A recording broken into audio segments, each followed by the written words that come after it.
Hi, I'm Tony Alcock, and under the pseudonym of 888 Toto, I'm the most prolific producer of brushes and add-on tools for Manga Studio, and I'm going to be showing you various coloring techniques in Manga Studio, ranging from standard cell shading using comics and things like that, through to fine art techniques like oil painting and watercolor.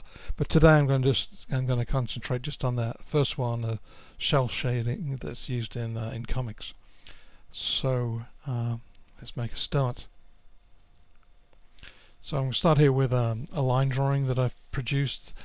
I drew this directly in Manga Studio, but it could have been a scanned-in image. Doesn't really matter.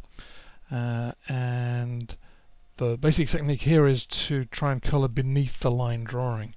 So there's the line drawing layer, and I'm going to first try to kind of clean it up a little bit. So if I take away the paper layer that's underneath, white paper layer that's underneath, you'll see there's some areas of opaque white. I don't want that. All I want is black and transparency, and then through the transparency the color will show through. So what do? Right, so this layer at the moment is a color layer. I'm going to change it to a gray layer, and I'm going to click this black box. So only the black box and not the white box is highlighted. What that means is that it's a gray layer that can only hold blacks and semi-blacks, but no opaque whites or opaque grays. And those white bits go. So we're kind of ready to go with that, almost. But if I put the paper layer back and zoom in a bit,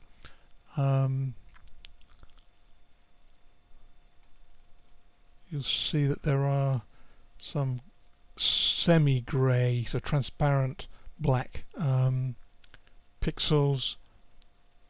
These are part of the drawing in terms of they are used for anti-aliasing, for smoothing the jaggedness of the line, and they're going to get in the way during this coloring process, but I'll want them back at the end. So instead of changing the layer, I'm going to go to the layer properties, and under expression I'm going to tell it to pretend effectively to be a monochrome layer, and all that grey stuff goes away. For now, I'll bring it back later. So let's zoom back out again and start colouring it. So I'm going to colour it on a colour layer that's underneath this. But before that, this layer, I'm going to want to say, well, this is going to be the layer that's used to reference, since it's the boundaries for different colours. So to make it a reference layer that's used by the fill tool, I'm going to click this little thing here, set as reference layer. So it looks like a little lighthouse. I click that, and that becomes that's put into this part of the layer for the line art. So now when I go to the colour, there's that lighthouse, and this is the layer I'm going to colour on. I'm going to use a kind of fill tool. In fact, what I've got here is a pen that can act both as a fill tool, a fill bucket, and as a pen. But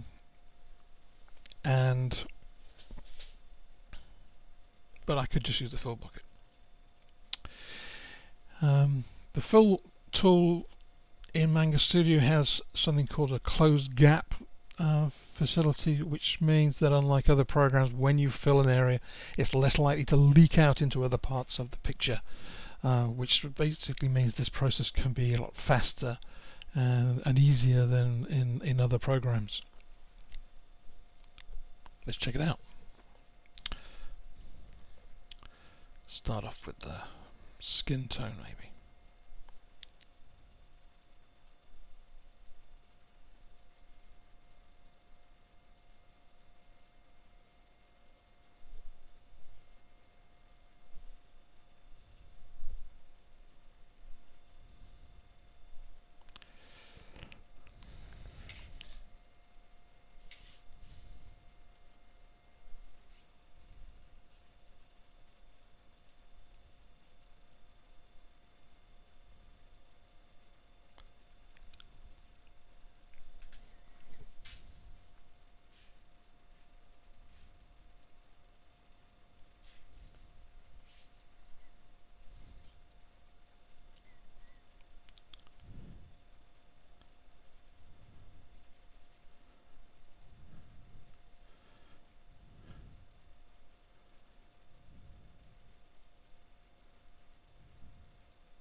do this.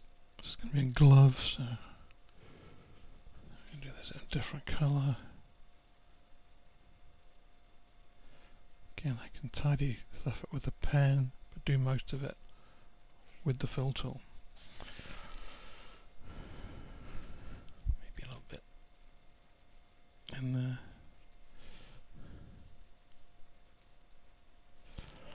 Let's do the jacket.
You can see this is pretty quick.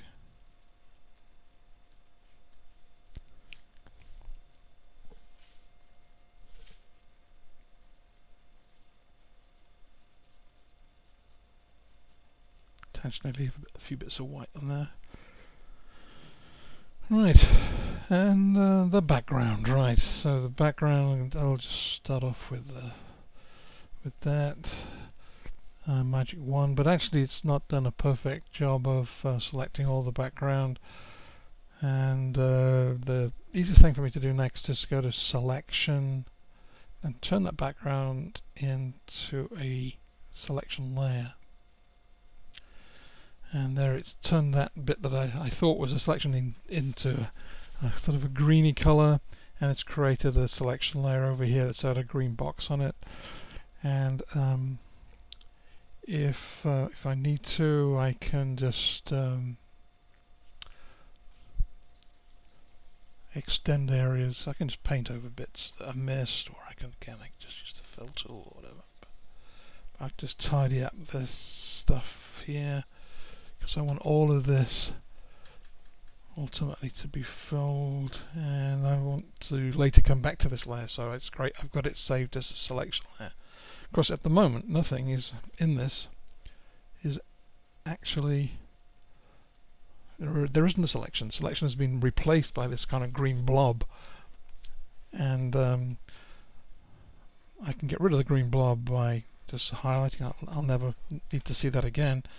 And when I want the selection, I just click on the little green box on that layer, and the selection's there. So let's fill it.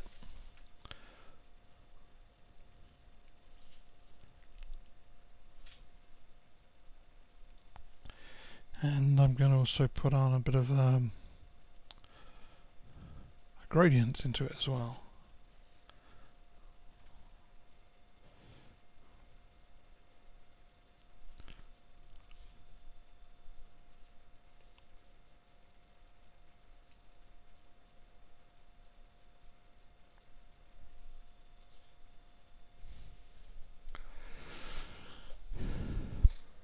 And well, we're pretty well there.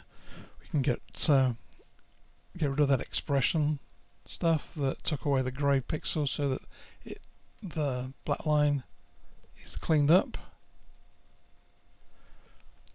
and there's a picture coloured in. But these days, of course, people tend to look to having more of a modelling effect, a bit more light and shade, some fancier effects. So I'm going to show you a different technique for that. And here, what I've created a layer. I've just called it model. It's essentially just a layer that's filled with plain grey. play middle grey, absolute middle grey. And if I turn that layer into an overlay layer, then it has zero effect as long as it's middle grey. But as it gets darker or lighter, it starts to affect the colours to give pretty accurate light and shade within the effects, both affecting the luminescence but also the saturation of the colours in the appropriate way. So let's see that in action then.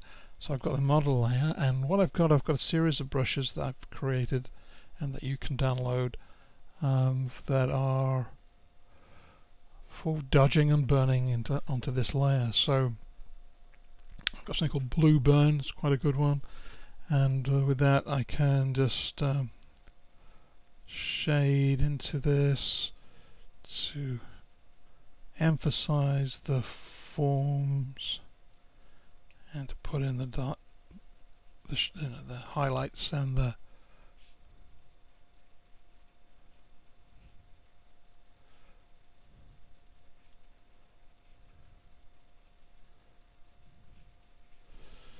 like.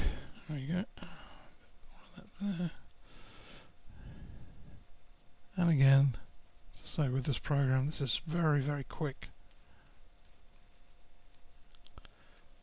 and easy.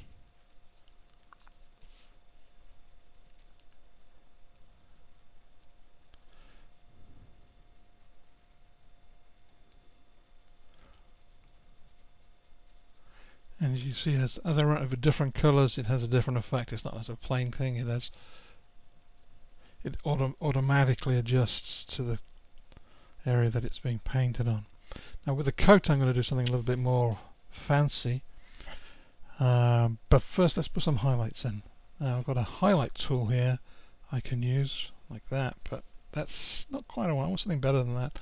So I've got a texture that's also hidden in this highlighting tool. I can bring it up by clicking this emphasize density thing up here and in the tool properties. And now when I paint with this, it's going to give this a kind of a leathery look. Make him look tougher than he was.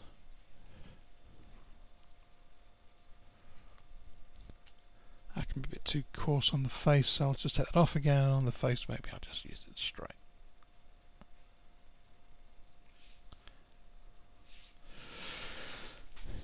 And on the glove, maybe a couple of places I can just again highlight the shape of the hand a bit with that.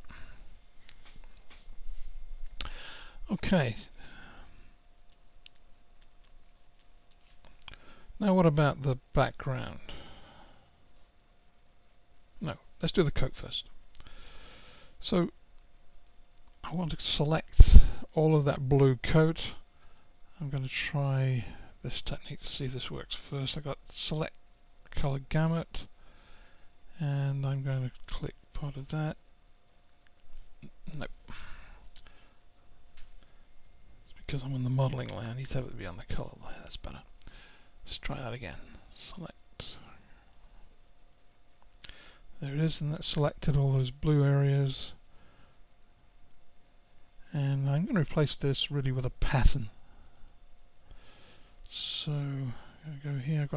I've got a brush that produces a particular pattern I want. This is called Slugger. Again, it's one of mine that you can download. It uses two colors at once, so I can put in something like that. And now I can paint this in here.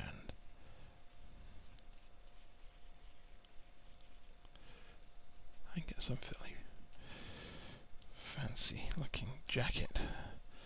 There they are, just in a few seconds. Alright.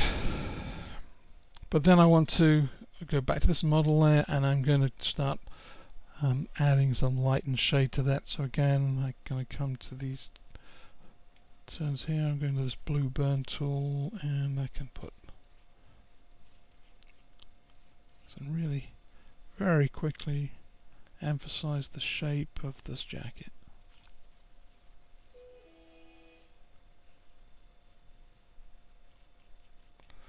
So Similarly, I can use some of the highlights as well if I want. And what it does, you're running over with two colours here, and it's adjusting both of them simultaneously, so it's very quick. Okay, and now finally I'm going to go back to the background. Remember, I just clicked this green box over in the overlay, in the layer thing, and it's going to give me the background, and I'm going to replace that original color with something a bit darker. You'll see why in a moment.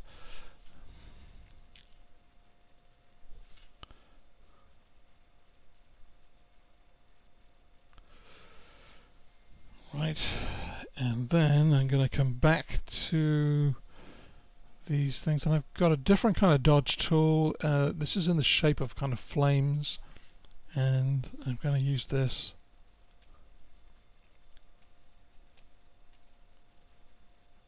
on that background color to really give a bit of dramatic big bang behind the guy. Ta-da! And it's done. That's pretty quick. Hope you found that interesting. As I say, I'm Tony Alcock, 888-TOTO, and if you want to download any of these things, then go to mangastudio.resource. Sorry, say that again. mangastudio-resource.deviantart.com, and you can get all those extra tools that effectively I was using during this this demo. Hope you found that interesting. Bye now.